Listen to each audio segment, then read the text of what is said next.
they're not the same as someplace like Disney. There's actual dangers, and that's another thing, people treating it like Disney World when you got wild animals, you got bears and bison and stuff. That drives me nuts. Hey there, I've been traveling for over a year with my husband in our RV, and during that time we have seen so many national parks, and it has been wonderful. Now, national parks are popular for a reason. They are lovely, they are unrivaled in beauty. There's something cool to see at each and every one, and I have really had a blast. A lot of people make it their goal to go to each and every national park as part of their RVing. It's not necessarily our primary goal, but we love them. We're big outdoors people, and we love the park service. So whenever we're near one, we make a point to visit. Notice I said near one, because we actually haven't stayed inside the national parks. What we typically do is we stay outside the national park, usually at a private RV park, and then we drive in. And depending on the national park, we have been 10 minutes. When we stayed at Yellowstone, it was a bit longer. It was a bigger drive, but as long as it's within a couple of hours, it's been worth it for us. I know some people are very much like, oh, if you go to the national parks, you must stay in your RV. That's not us. We actually prefer to stay outside. And in today's video, I'm going to talk about the 7 reasons why. Some of them might surprise you. Okay, so the first reason is that it is actually very difficult to book sites inside the national parks, especially compared to most private park systems. Now here's the thing, each national park has their own system, their own way that you can book them. Typically this is done online. Some of them have lottery systems where you have a certain date, and then on that date you can put in for a chance at staying at a national park. It can get really, really tricky. And because of that, and because both Justin and I work full time while we're traveling, we're not retired, we have to plan around where we've got internet, where we can have hookups during the week, all of that good stuff, because we don't want to be juggling boondocking and moving midday and all that with our day jobs. We want to do a good job at our work. Justin in particular has an employer. I am self-employed, I run a business, but I still have customers and people I need to be accountable to. So we try to make sure that we know where we are and what time zone we're in and what we've got for hookups and all that when we go into our week. So the variability of the national park lottery system already makes it pretty much untenable for us without the other 6 reasons. But for some people, work's a treat, but for us, that's a no-go. The second reason is that not all of the national park campsites can accommodate our rig.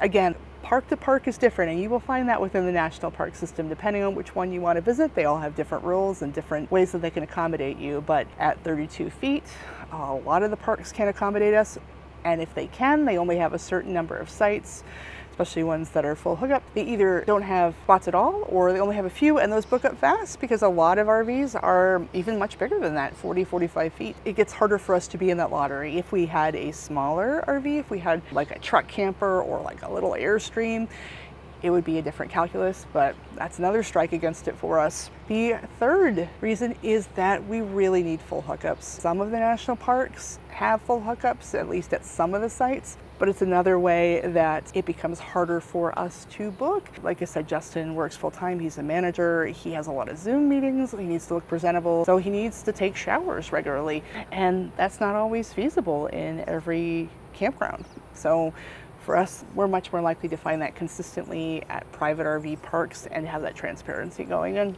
the fourth reason that we're likely to stay outside of the park is the treacherous roads. We're in a Class C 32-foot RV and we tow a Jeep. We're pretty long.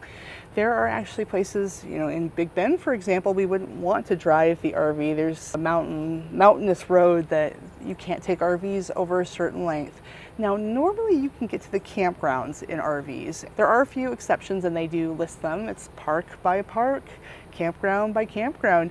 You have to always be looking for that. But again, it just kind of narrows things. And we typically, because we tow our Jeep, we would much prefer park our home, the RV, nearby, and then take our Jeep in and explore. And that way we can go on all the interesting national park trails. Like we had a great time in Big Bend going off-road on the Maverick Trail. That was so cool. Kind of on the dirt roads, the off-roading, the primitive trails and such. We never would have taken our RV on that. And because we had our Jeep, we could go do that without fear. We really like that. And the fifth reason that we stay outside is we don't necessarily want to be in the national park hubbub all the time. Depending on the national park, it can be really crowded. Yellowstone jumps out, Grand Canyon also can be so busy, like so many visitors, so much back and forth, so much traffic, so much noise.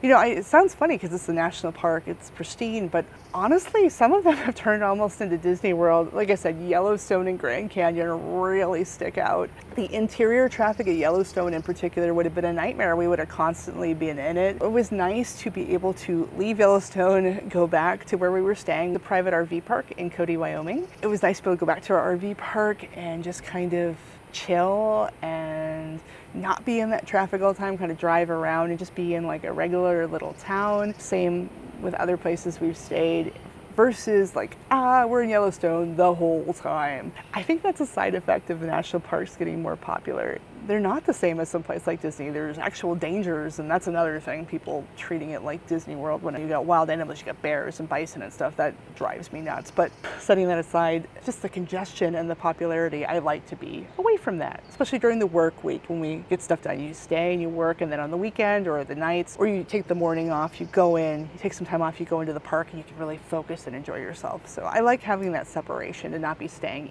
in the national park, especially for the really busy ones. The sixth reason we like to see outside the park is that when you do, you have access to all the creature comforts you normally would. In the national park system, they have, gas stations, they usually have some convenience stores, but that's about it. When you're staying in a town, you've got the grocery store, you've got access to medical services for living during the week. It's great. I think if I were off and on vacation all the time, perhaps it would be different, but the fact that we work and then we see national parks in our off time, it just makes more sense to live in a town and then go in and enjoy ourselves when we're there. And the final reason, and this might be controversial, but the final reason that we like to stay outside of the national park when we visit them is that it's more interesting. For real. So that sounds funny because it's like, Paige, like, what do you mean it's more interesting? This is a national park. It's the pinnacle of beauty. Yes, there's wonderful hikes, there's wonderful nature. It's a great experience. But when we stay in a town, there's also another thing we get from that. We get the local flavor. We get what's going on in that town, and we get different kinds of experiences. Cody, Wyoming sticks out. And we spent a wonderful time at Yellowstone. We saw everything we wanted to do. It was fantastic. We were there for a couple of weeks. But while we were in Cody, there's other stuff that we did. And I think very much about going to see the rodeo, which was lots of fun, but even more so, they had this wonderful dinner show, the Cody Cattle Company. It was fantastic. It was so much fun. We got to talk to locals. It was really cool. We definitely felt like we saw Yellowstone and really got that experience, like really got the nature as well. But for us, we got the best of both worlds. It wasn't like national park or the local flavor, national park or Wyoming. We got to experience both, and I loved it, and I wouldn't trade that for the world. In any event, we've had a wonderful time. We're looking forward to seeing more national parks. Maybe sometime we will stay in one. Are we missing something? Let us know if you think so. Anyway, it was great talking to you as always. Thanks for watching, and I'll see you in the next video.